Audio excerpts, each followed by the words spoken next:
Important things believers must know. Bulgarian language. Йоан Кръстител и майка му и баща му бяха изпълнени със Светия Дух. Йоан беше изпълнен със Светия Дух още от утробата на майка си. Лука 1:6-1:7 И той ще обърне много от синовете на Израел към Господ техния Бог.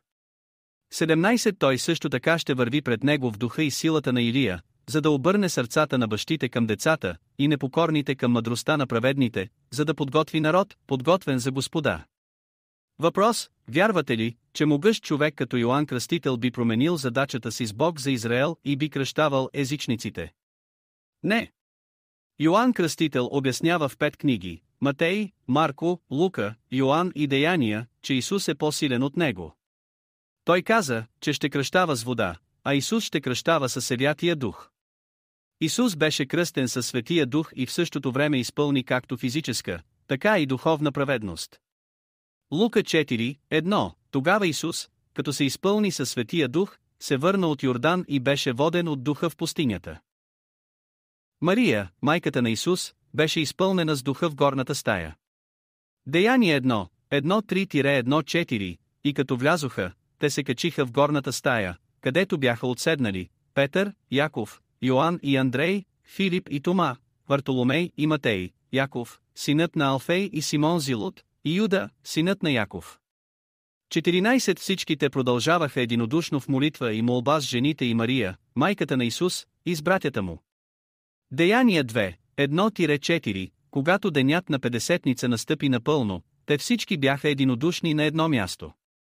2 И внезапно се чу шум от небето, като на силен вятър, и изпълни цялата къща, където седяха.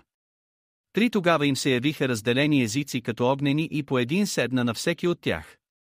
4 И те всички се изпълниха със Светия Дух и започнаха да говорят на други езици, както Духът им даваше да говорят. Езичниците бяха кръстени със Святия Дух и бяха изпълнени със Святия Дух, говорейки на езици. Въпрос: какво стана с езичниците? Избиването на всички християни и светци. Заради парите, властта и контрола, така наречените зли физически праведни вярващи убиха духовно праведни вярващи за лична изгода. Изглежда, че пасторите и лидерите не разбират затрудненото положение, в което се намират езичниките. Нещата се правят с заповед от Бог. Редът е от Бог към Исус и от Исус към учениците. Това е причината, поради която задачата беше дадена на учениците в Матей 2:8-1:9 Идете, прочее, научете всичките народи, като ги кръщавате в името на Отца и Сина и Светия Дух. И Йоан 20:21 Исус им каза отново: мир на вас! Както Отец изпрати мене, така и аз изпращам вас. Разговаряйки с учениците наклонена черта християните. Исус изпраща учениците, които са наречени християни и светии. Ученикът е християнин в Деяния 11:26 и учениците за първи път са били наречени християни в Антиохия. И така, можете да кажете, че само християните и светците могат да учат на истината вярващите, защото те са тези с духа на истината.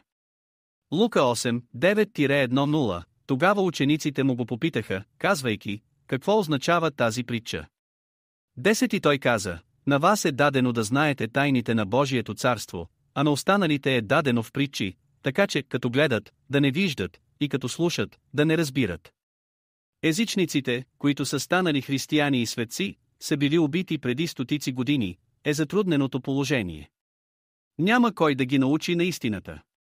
Това може да звучи смешно, но е истина. След убийството беше началото на деноминациите. Започнаха, защото никой не знаеше истината. Те не знаеха нищо за духовната част на човека. Те познаваха само физическото поклонение, така че започнаха водно кръщение, което беше за евреите.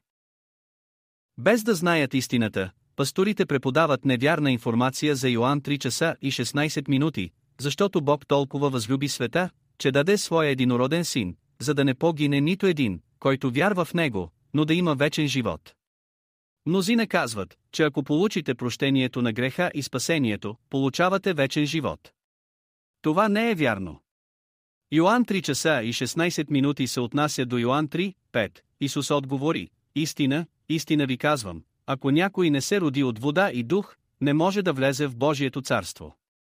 Роден от вода означава, че сте приели духа на Христос, а роден от духа означава, че сте приели Божия дух и духа на истината. Божието царство е вечен живот. Йоан 3 часа и 16 минути и Йоан 3, 5 предават едно и също послание. Те определят истинския християнин. Трябва да имате духа на Христос, духа на Бог и духа на истината, за да влезете в Царството Божие и да имате вечен живот. Идваш ли към светлината или оставаш в мрака?